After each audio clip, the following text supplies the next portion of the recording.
Boa tarde, pessoal. Tudo bem com vocês? Como é que vocês estão? Tudo bem? Tranquilos? Estão me ouvindo bem? Por que eu estou perguntando isso? Porque o link não é meu. Então, se estão me ouvindo bem, por favor, comuniquem aí. A gente pode começar a aula.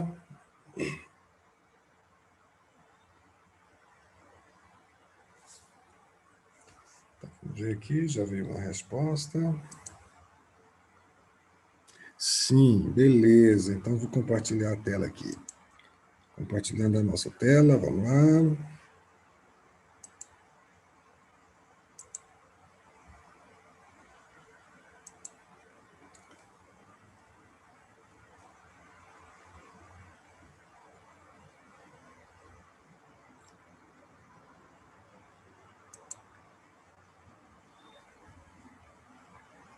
Aqui, tudo bem com vocês? Tranquilo?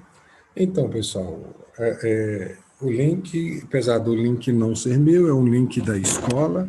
Essa aula vai ficar gravada e disponível lá na escola, né?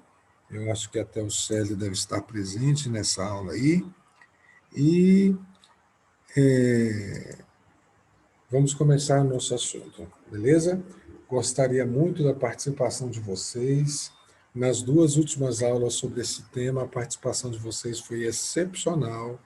Adorei dar essa aula, esses temas para vocês. A participação foi muito boa, muitas perguntas, muitas dúvidas, e é assim mesmo. Você sabe que hoje saiu um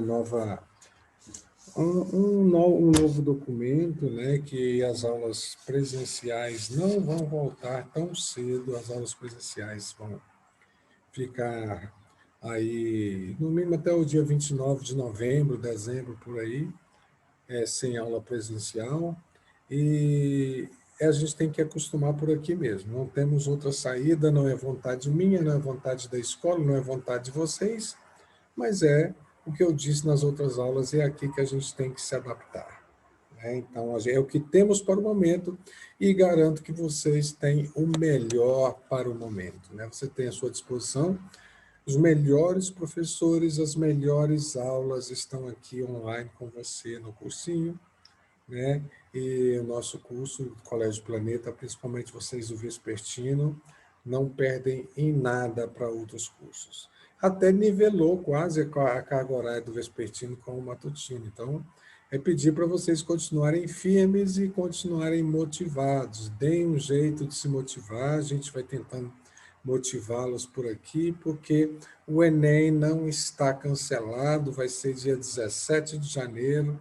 Segundo o governo, com Covid ou sem Covid, a gente vai ter o Enem. Então, você não tem como fugir do seu destino. Enem e vestibulares estão aí, e a melhor rebeldia que você pode fazer nesse exato momento é estudar. Estudar do jeito que chega para você o estudo, e a educação está chegando online. Parabéns a você, sinta agradecido por você poder estar fazendo um curso, mesmo que seja aqui, ó, à distância. Não fique com esse papo, você não está fazendo um EAD, você nunca fez um curso à distância, você não sabe o que é um curso à distância. Né? Isso aqui não é um curso à distância, você tem aulas online, você tem aula ao vivo, com possibilidade de tirar dúvidas, com acesso a material, e um curso à distância está muito longe de ser o que você está fazendo. Preste atenção nisso, tá bom? Então, não sai por aí dizendo que você está fazendo um cursinho e recebendo mais material, com possibilidade de estudar mais, fala a verdade. Você está estudando mais porque a gente está dando mais conteúdo, né? Você está tendo muito mais conteúdo online do que conteúdo em sala de aula. Ah, Rocha, eu gostava de sala de aula, eu também. Rocha, eu gostava do calor humano, eu também. Mas é o que temos para o momento, viu, gente? 100 mil mortes, 102 mil mortes no Brasil. 2 guerras do Vietnã, já que a gente está falando de conflito, nos últimos 4 meses. 4 meses. 102 mil mortes. Sem ministro da Saúde. Difícil, né? Luzes estão aparecendo.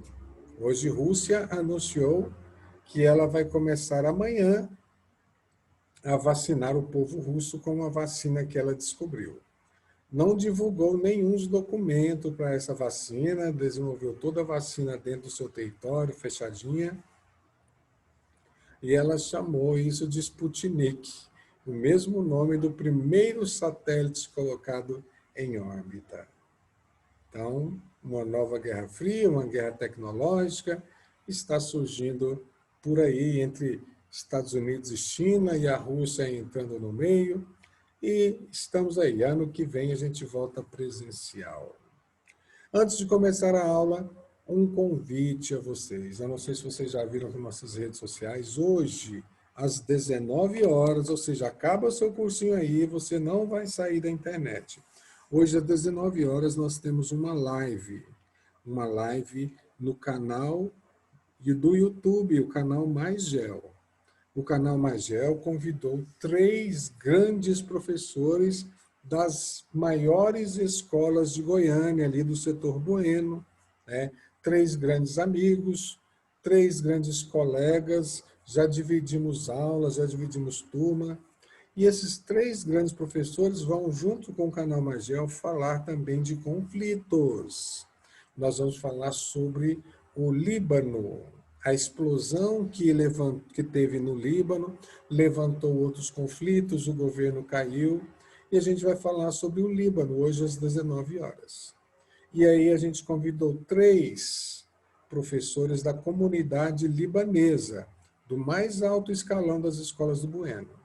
O meu parceiro Felipe Tarran, professor de geografia, o professor de biologia turco, professor das maiores escolas de Goiânia, e o professor de química, Elias Camel, também conhecidíssimo no mercado goiano, no mercado nacional. Então, geografia, biologia e química é o tema Líbano que nós vamos falar hoje.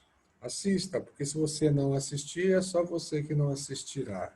O seu concorrente, inclusive aqueles lá do Bueno, estarão assistindo. Beleza? Então, como eu disse, eu sou um convite para vocês, não quero ganhar like, não ganho um centavo com o YouTube, é só mesmo a gente faz para ajudar, para democratizar a educação. Olha, na última aula a gente teve a felicidade de ter 2 aulas na semana passada. Essa semana eu não sei como é que vai ser o horário, se a gente vai voltar a ter 2 aulas, mas na semana passada a gente começou a falar de conflitos. Vamos dar seguimento nessa aula aqui, que eu quero terminar conflitos com vocês na semana que vem, para a gente começar sobre outro assunto. Hoje a gente vai falar sobre conflitos. Na aula passada a gente começou a falar sobre alguns conflitos na África. Assim sendo, sobre alguns conflitos na África, nós vimos que a África é o continente que mais tem conflitos. Por que é o continente que mais tem conflitos? Porque é o continente que tem mais nações, né? Então, a África tem mais de 5.000 povos diferentes, com línguas diferentes, com culturas diferentes, com modo de vida completamente diferente. Então, eu tenho do lado direito aí, ó, de você, eu tenho uma África que é a África das nações, é a África da divisão étnica. E do lado esquerdo, o mapa colorido, eu tenho a África dos países. Nas aulas passadas, nós estabelecemos bem a diferença entre país e nação. País ou estado e nação. Então, aí é a África dos países. A África dos países, essa divisão política, não é o que o africano deseja. Por isso, dentro do mesmo país, na África, você pode comparar os 2 mapas, dentro do mesmo país na África, a gente tem dezenas, em alguns países até centenas de nações diferentes, que estão brigando entre si, uma disputa para criar um país para ela, ou uma disputa pelo poder, que não aceita ser governada por outra nação, com costumes diferentes, modo de vida diferentes, e aí tem até xenofobia, nação que odeia outra. Se cair conflitos no Enem, a probabilidade de 90% é de cair sobre conflitos da África. A gente vai ver todos os conflitos aqui. E como na aula passada a gente já chegou nesse assunto aqui, ó, eu disse para vocês que a África no século XV tinha mais de 8.000 povos diferentes. Por que no século XV? Porque antes do século XV a Europa não conseguia chegar na África. Apesar de estar próximo à Europa e à África, separada ali por um fino canal chamado Mar Mediterrâneo, a África tem o deserto do Saara. Então, por terra, no século XV, era difícil, impossível atravessar o deserto do Saara para chegar na outra parte da África. Foi preciso o quê? As grandes navegações, descobertas tecnológicas, como caravelas, bússola, astrolábio. Depois disso, depois do século XV, vem a implantação do capitalismo na África e no mundo inteiro, através das grandes navegações. O capitalismo transformou o africano, sobretudo o africano negro, numa mercadoria. Então, o negro africano, a África não é só de negros, vocês sabem. O negro africano, ele foi transformado numa mercadoria e vendido para o mundo inteiro. Por quase 3 séculos, o capitalismo explorou a África como mão de obra escrava, como uma matéria cara. Existia na Europa empresas estatais ou grandes empresas financeiras, empresas que sobreviviam e lucravam muito do tráfico de escravos. Então, era algo que, se hoje é o petróleo a visão de poder no mundo, nos séculos XVI, XVII e até meados do século XVIII era a escravidão, o negócio mais compensativo para o capitalismo. Então, a África ela tem essa característica. Se você bater de cara com uma questão de conflitos na África, a primeira coisa que você vai buscar a resposta que diz que os conflitos da África é porque, principalmente, a África é um continente multiétnico e o processo histórico da África formou uma África que não é a África dos africanos, é a África dos europeus. A divisão política da África foi feita de acordo com os europeus. E devido a esse fato de ter centenas ou dezenas de nações em países diferentes, a gente tem todos os países da África têm conflitos étnicos nacionalistas, têm conflitos separatistas. A gente vai observar que até os anos 50, ou seja, até 70 anos atrás, a maioria da África ainda era colônia. A independência da África vem nos anos 50, 60 e até nos anos 80, quando a África vai começar a tornar independente. Então, tem um tempo de independência muito pequeno, tem grandes conflitos internos, tem grandes conflitos separatistas, tem grandes conflitos xenofóbicos, e isso traz um atraso econômico, político e social do continente africano, né? Então, você vai procurar alguma opção que leve para esse rumo. A causa da situação da África hoje é fruto de um passado colonial e imperial que ela sofreu das potências, principalmente potências europeias. Então, é isso que a gente tem que entender na África. Então, a divisão política da África, como está o último parágrafo, não trouxe a paz, trouxe conflitos. O primeiro conflito nós falamos na semana passada, estamos revisando aqui, Ruanda e Burundi. Ruanda e Burundi, ele tem destaque porque vão morrer milhões de pessoas. Notem que eu estou falando milhões, eu não estou falando milhares, eu não estou falando centenas, eu estou falando milhões. Duas etnias da África Central, onde tem Ruanda e Burundi, 2 países, Ruanda e Burundi, tem 2 etnias que foram divididas nesses 2 países, mas não é numa ficou uma etnia e outra ficou uma etnia. As 2 etnias convivem nesses 2 países.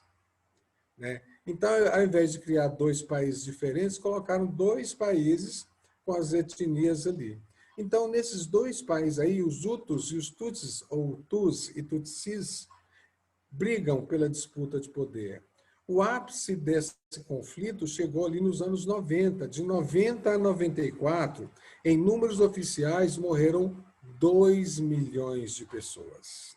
Em extraoficial, mais de 4 milhões de pessoas. Chegando numa média aí do oficial com extraoficial, que é o dobro, vamos chegar a uma média de 3, 2,5, 3. Então, a gente tem aí 2 milhões de pessoas. Gente, eu estou falando 2 milhões.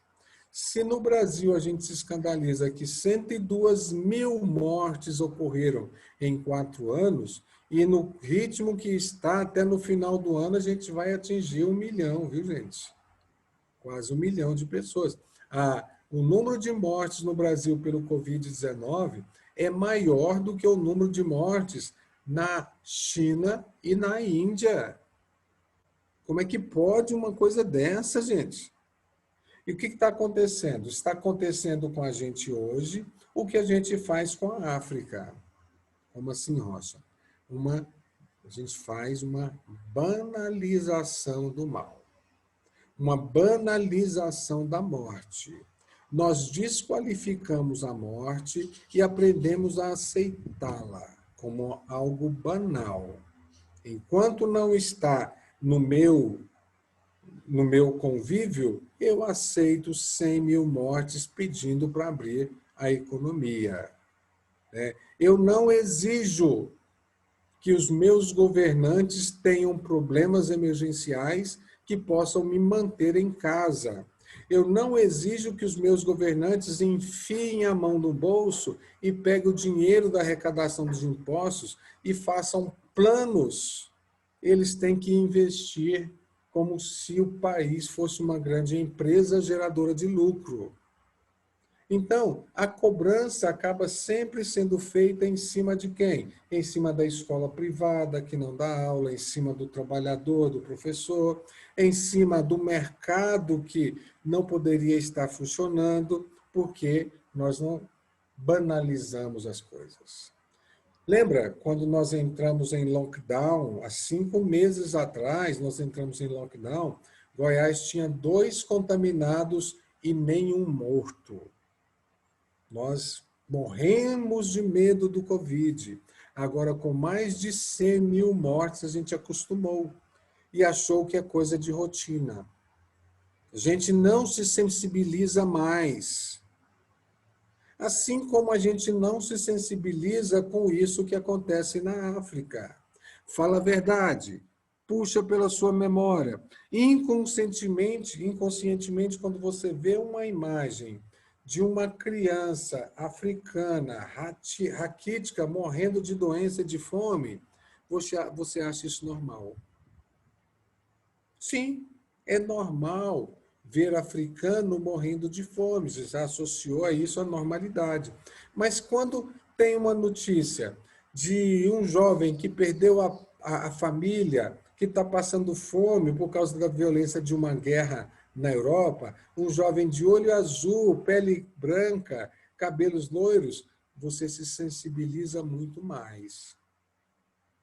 Nós já fomos acostumados, numa questão de racismo estrutural, fomos acostumados a ver a ideia de que o africano ou o afrodescendente é normal a gente vê-lo como sendo alguém que sofre muito e o sofrimento dele não me atinge.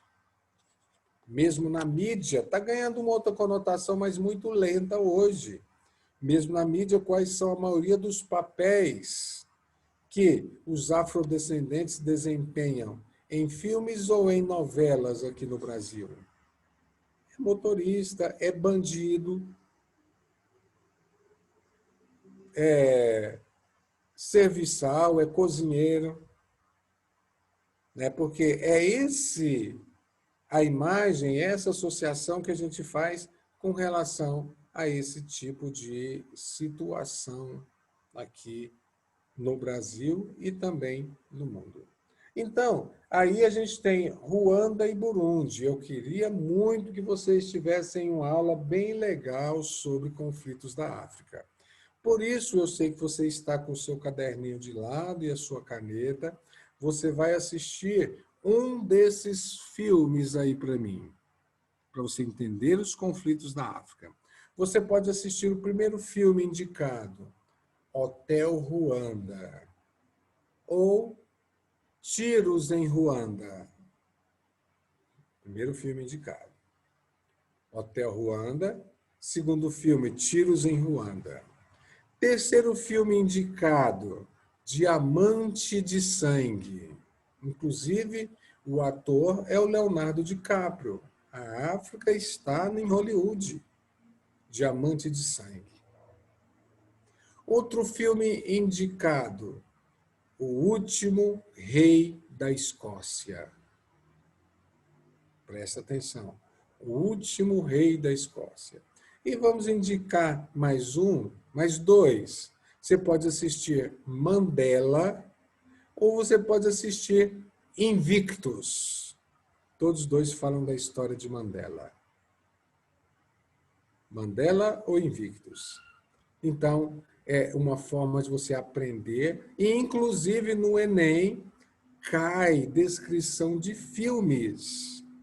No Enem, eles fazem questões da África falando de cenas de determinados filmes. Em vestibulares fazem isso, então eles usam filmes para elaborar questões. Então, como é que essa aula vai ficar bem legal? Se depois, durante a semana, você ir no Netflix ou no YouTube, a maioria desses filmes tem no YouTube, dublado e legendado. Você pode assistir também pelo YouTube. Né? Então, Netflix ou YouTube ou aquela outra plataforma de filmes lá, ou você baixa aí na internet mesmo, estão de graça na internet, que são filmes antigos. Eu estou te indicando filmes maravilhosos. Alguns ganharam prêmio de Oscar. Não é documentário chato sobre o continente africano, não, viu? Escuta o que eu estou te falando. Em Ruanda, Hutus e Tutsis criaram uma xenofobia tão grande que os Hutus referem-se aos Tutsis como baratas. E o que eu faço com a barata, gente? Eu piso, eu esmago, eu não alimento, eu não prendo, eu mato. Então, aí, essa grande xenofobia provocou um grande conflito dos anos 90. Extraoficialmente, 4 milhões de pessoas morreram. Oficialmente, 2 milhões de pessoas morreram nesse conflito. E aí é o filme Hotel Ruanda, história verídica. Você vai terminar o filme assim, ó, estatalado, e falar, caraca, velho, por que eu reclamo tanto da vida? Caraca, velho, o que o jovem da minha idade está fazendo agora, neste exato momento, numa vila no espaço rural africano? Já parou para pensar assim? Como está o abismo de diferença cultural, social, econômica, né? Então, aí fica Hutus e Tutsis ativos. O outro grande conflito é a Guerra de Biafra. Biafra é uma região da Nigéria. Nós temos lá no canal Magel, vocês não viram, porque quem assiste o canal Magel não são nossos alunos, né? Aquele velho ditado, santo de casa não faz milagre, né? Mas os nossos maiores espectadores do canal Magel são alunos da região Norte e Nordeste. Os nossos alunos, como vocês poucos acessam. No canal Magel, a gente tem um vídeo que fala sobre o grupo Boko Haram. É o grupo de fundamentalistas que luta para a independência de uma região da Nigéria chamada Biafra. E eles são ligados a um extremismo islâmico muito grande e são parceiros daquele grupo extremamente violento no Oriente Médio, Estado Islâmico, que a gente deve discutir Estado Islâmico hoje na nossa live, né? Então, fica ligado aí. Então, nós vamos ter, então, a Guerra de Biafra. É uma região ali na Nigéria. A Nigéria fica ali, ó, mais para cima da África, mais próximo da Europa, na região ali do deserto do Saara. Então, aqui a gente tenta, eu voltar no primeiro mapa lá, e tentar identificar a Nigéria para vocês. Aqui está o Níger, né? Argélia, Níger. É por aqui assim, eu estou sem óculos aqui, mas vocês devem ter identificado. Então, em pleno deserto do Saara, essa região é riquíssima em petróleo. Por isso que tem a participação das grandes potências apoiando um lado ou apoiando o outro. Como esse conflito é muito intenso também, mais de 2 milhões de pessoas morreram nos anos 70 por causa da guerra na região da Biafra. Sem contar, eu estou falando dos maiores conflitos do continente africano, dos maiores conflitos étnicos nacionalistas, né? Então, a guerra da Biafra, da região da Biafra, é uma realidade até hoje com o grupo Boko Haram, grupo terrorista. Recentemente, teve a notícia que esse grupo terrorista ele sequestrou, há 10 anos atrás, ele sequestrou 80 jovens, 84 jovens do sexo feminino, na faixa etária de 12 a 16 anos, e levou para dentro do acampamento deles. Sabe para quê? Para elas tornarem-se escravas sexuais do grupo Boko Haram. Você já imaginou a vida que essas jovens levaram durante 10 anos sendo escrava sexual de grupo extremista Boko Haram? Então, a gente vai ter esta... Só para você fazer uma comparação com a sua vida, viu, gente? Como é difícil a vida das pessoas em alguns lugares do mundo. Bom, uma outra região, o terceiro grande conflito que a gente tem que destacar na África é a região de Darfur. A região de Darfur fica no Sudão. O Sudão já está aqui, ó, na parte oeste. O Sudão está na região próxima aqui, ó, ao chifre da África. Essa região é a região mais pobre do continente africano, né? Então, essa região de Darfur, eu vou ter duas etnias ali, e nessas duas etnias tem uma guerra civil muito violenta. Tem dois grupos extremamente radicais, um grupo muçulmano e um grupo cristão. Recentemente, coisa de 2 anos atrás, o grupo cristão invadiu uma universidade cristã e metralhou um alojamento, que era alojamento de muçulmano, matando 63 jovens muçulmanos dentro de uma universidade. E os caras se dizem cristão. Isso é para você ter uma ideia que atentado terrorista não vem só de mundo árabe, não, viu, gente?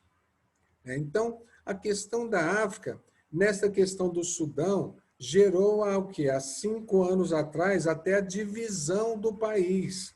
O Sudão foi dividido em Sudão do Norte, ou Sudão, e Sudão do Sul. Então, ao longo da história, o Sudão está passando pela Terceira Guerra Civil, caramba. Terceira Guerra Civil de nações lutando contra nações. É uma das regiões que está na região que a gente chama de Sahel, que é a parte mais pobre, mais seca e mais de conflito da África, um pouco abaixo do deserto do Saara. A gente ainda vai falar mais de África daqui para o Enem. Vamos ter um capítulo só para a África, pois um dos programas do Enem é a história dos povos afrodescendentes, né? O Brasil é o país mais africano fora da África. O Brasil é considerado o país que recebe mais influências das nações africanas, no modo de vida, no modo de falar, no modo de vestir, nas religiões, na cultura, na etnia. Nós somos o segundo maior país com o número de negros no mundo. A gente só perde o primeiro país que tem mais negros no mundo é a Nigéria. O segundo é o Brasil. Então, o Brasil, o mundo inteiro considera o Brasil, a ONU considera o Brasil o país mais africano fora da África. E a gente, além das semelhanças culturais, muitas regiões do Brasil têm semelhanças econômicas com a questão africana. O Brasil tem um alto índice de racismo, isso está aflorando com o desenvolvimento. Hoje tem mais racismo que antigamente? Não, pessoal. Hoje tem o quê?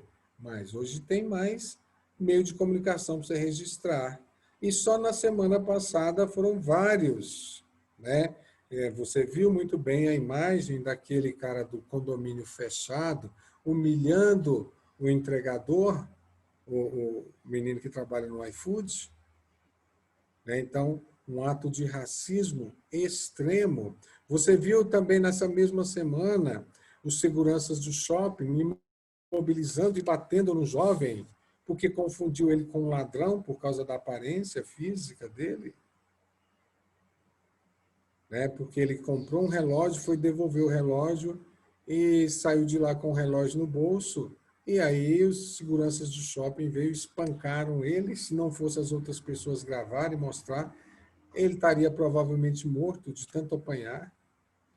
Então a gente tem essas heranças culturais que nós não conseguimos nos libertar até hoje, porque nós temos uma herança de não reconhecer o que é africano no Brasil.